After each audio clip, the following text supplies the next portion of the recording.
Hey, I want to talk about forming political opinions and internet bubbles, especially young people, whose opinions fluctuate as they grow older. I'll use Hunter Avalon as an example, but also English rock band Muse. And that might sound jarring at first, but please, allow me to explain. Matt Bellamy is the lead singer in Muse, an English band formed in 1994.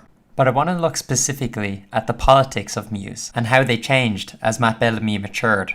In 2006, Matt said that 9/11 was an inside job, but later retracted the comments in 2012, stating that his political views are now more well informed than they once were. Bizarrely, he even did an interview with Alex Jones.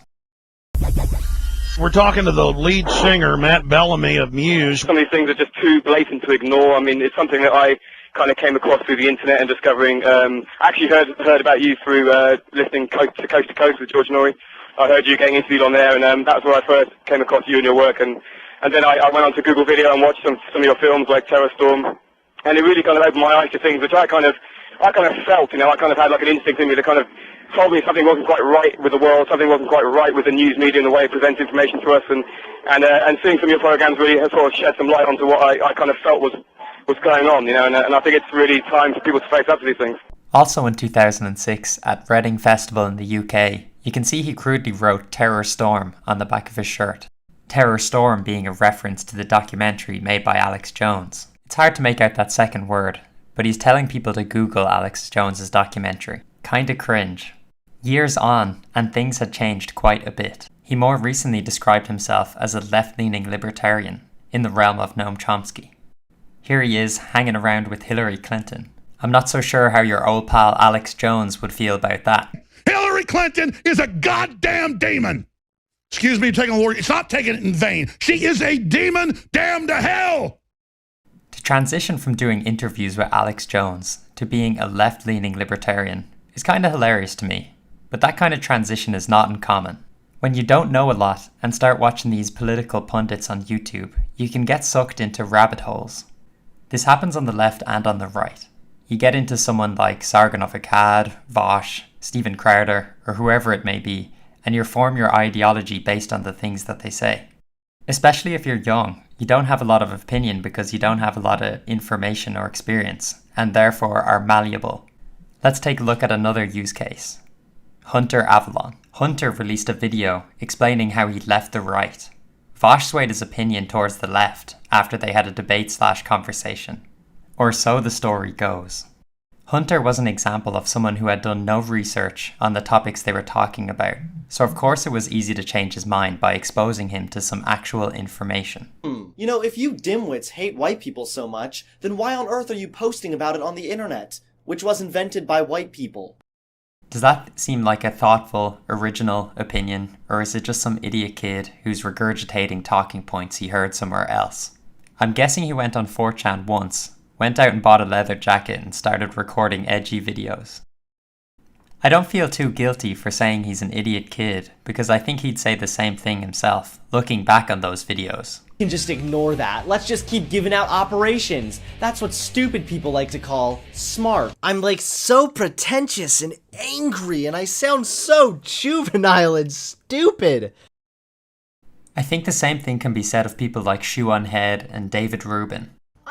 I haven't changed. I just learned more. I don't think it's that they transitioned away from either side. It's just they were young and stupid and didn't really have their own opinions. So how do you avoid this, especially if you're a younger person? Remember that YouTubers aren't always the smartest bunch. There's no barrier to entry. You don't have to get a degree to start spouting your dumb opinions here. Thank God, or I'd be out of a job. Not to say that there aren't well-researched people on YouTube, but I'm talking about stuff like this.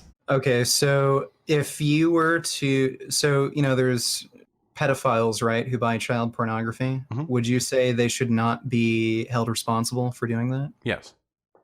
Really? Even though they're directly supporting child rape? Yeah, I think it's hypocritical. He also keeps saying there's Africans farming silicon, the second most abundant element on Earth, after oxygen. Time that's made the silicon farmed by slaves in Africa. Because I bought my computer and the silicon in it was farmed in Africa by slaves, the child slaves that mine out like the silicon in Africa. Wonder how many more hours slaves had to mine up that silicon. Well, it's not silicon, it's Is it elements like coltan. I'm pretty sure silicon is also mined up by slaves. How embarrassing. It seems to me that we're in an almost unavoidable conflict with China now. They have so much of our debt that we know we can never pay it back. There's nothing, like short of like some sci-fi, we find a planet somewhere that has unobtainium like in Avatar, and we mine it and sell it to the Chinese here, although we would get in a war over who's going to get there first. My brain is still in recovery mode from taking in so many high-level important ideas. If your only source of news is Steven Crowder, Alex Jones, Vosh, etc., you should probably start reading books by experts in their fields and newspapers. I don't want to be elitist, but people with credentials working in their fields for decades are probably a reliable source of information. It's okay to supplement that information with YouTube or a similar platform, but you shouldn't solely rely on them when researching and forming your own opinions. Secondly, try to be humble in your knowledge. What you know today is a tiny portion of all the information there is to know. In the future, you'll know a little bit more and likely look back on the present and realize how dumb you were.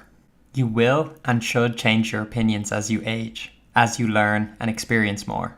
Or as Muhammad Ali said, a man who views the world the same at 50 as he did at 20 has wasted 30 years of his life.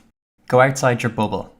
People who don't listen to the other side don't challenge their beliefs. That's what happened to Hunter Avallone. I remember seeing this article, and what happened was, back in the day, I was following like all right-wing pages, and I remember seeing this one published on CNS News, which is like a hyper-conservative Christian news source anyway, and all I remember seeing is John Hopkins, psychiatrist, transgender mental disorder. Boom! That proved my point. I basically cherry-picked this one, now debunked psychiatrist, who by the way isn't even an expert on anything to do with transgender people.